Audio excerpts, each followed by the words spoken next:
Você sabia que as cadeias alimentares no ambiente natural não é o que geralmente nós encontramos? Eu sou o professor Marquinho de Biologia e hoje nós vamos trabalhar as teias alimentares.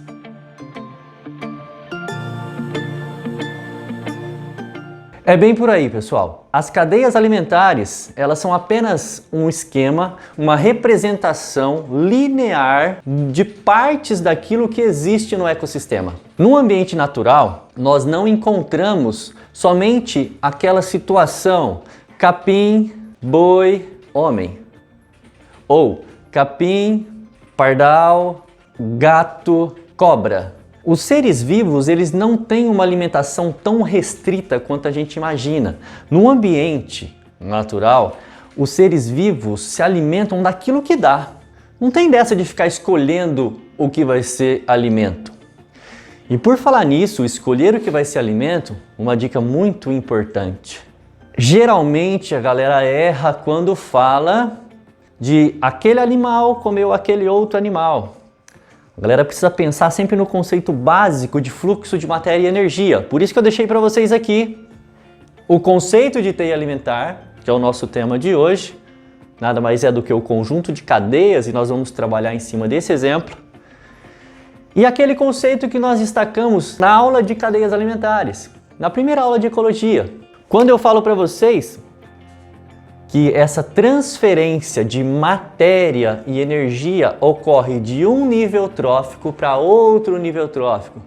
Professor, o que é nível trófico? Nível trófico é o nível de alimentação daquele ser vivo ou daquele grupo de seres vivos, tá? Matéria, por exemplo, a transferência da matéria ao longo de uma cadeia alimentar, de um ser vivo para o outro, acontece de forma cíclica.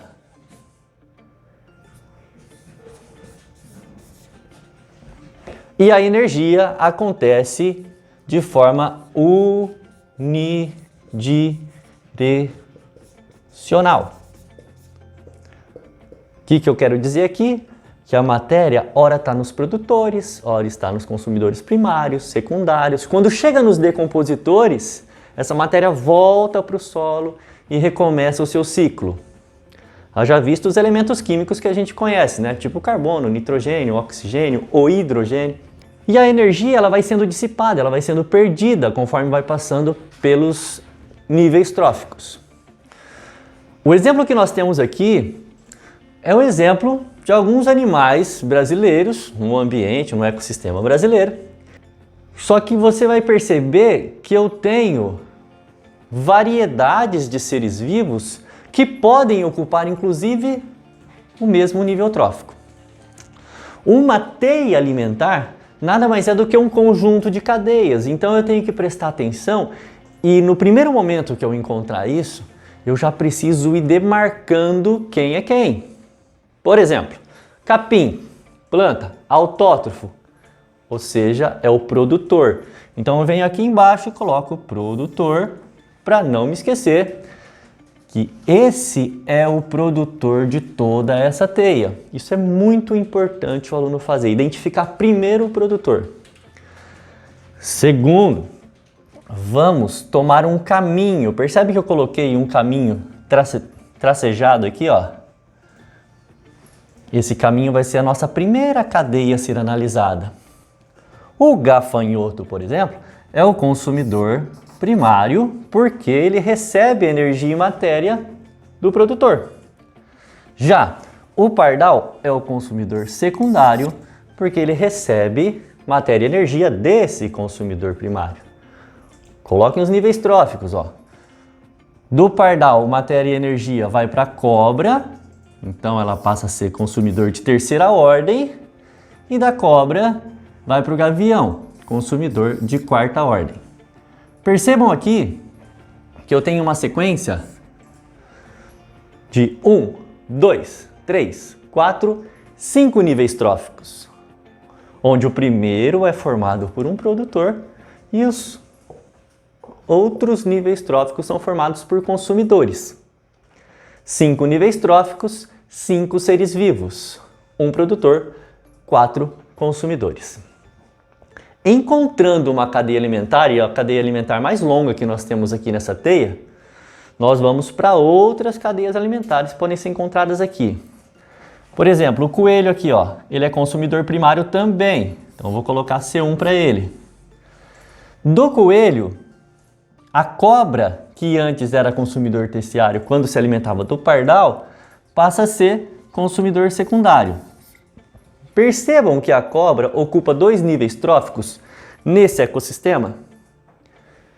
Isso geralmente é muito perguntado em questões de vestibular. Atenção aí! Saindo da cobra para o gavião, partindo desse ponto, nós temos o gavião como consumidor terciário, se eu pensar na alimentação da cobra. Continuando aqui desse lado, coelho, consumidor primário, se ele for alimento, se ele mandar energia e matéria para o gavião, serviu de alimento para o gavião é C2. Olha a quantidade de níveis tróficos desse gavião, 3 níveis tróficos. E o lobo-guará, consumidor secundário aqui, pensando nessa alimentação. Toda teia alimentar, quando a gente encontra ali no enunciado de um exercício, ela pode apresentar para a gente novos caminhos de alimentação. Você não precisa se preocupar em criar novos caminhos, a não ser que a questão peça isso para você.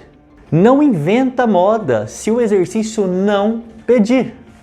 Porque se você ficar inventando um monte de e se isso, e se aquilo, e o exercício não pediu, certamente você vai errar.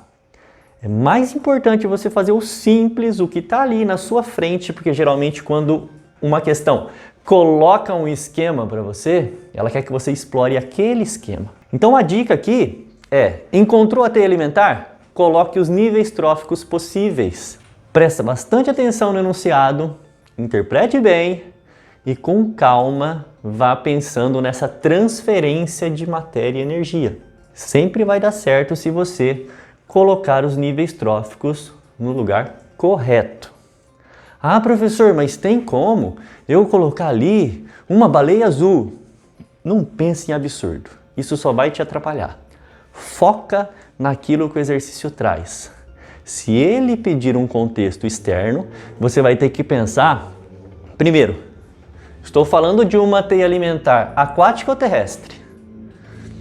Terrestre, né? Estou falando de uma teia alimentar que está lá na África ou que está aqui no Brasil? Essa está no Brasil.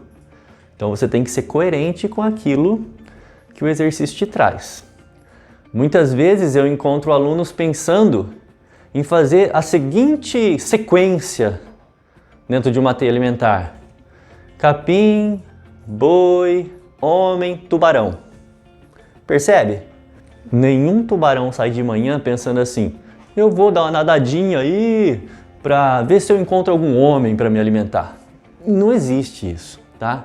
Não existe. Pode acontecer? Pode acontecer, um acidente, tudo mais, mas não é natural.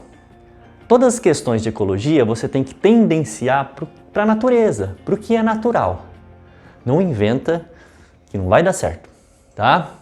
É isso aí, pessoal. A ideia de hoje era a gente trabalhar teia alimentar, valorizando os níveis tróficos para identificar as camadas e, principalmente, identificar os seres vivos que ocupam mais de um nível trófico na teia. Beleza? Ficamos por aqui. Se você gostou, curta, compartilhe, comente, deixe aí suas dúvidas que o professor responde. Beijos e abraços e até a próxima.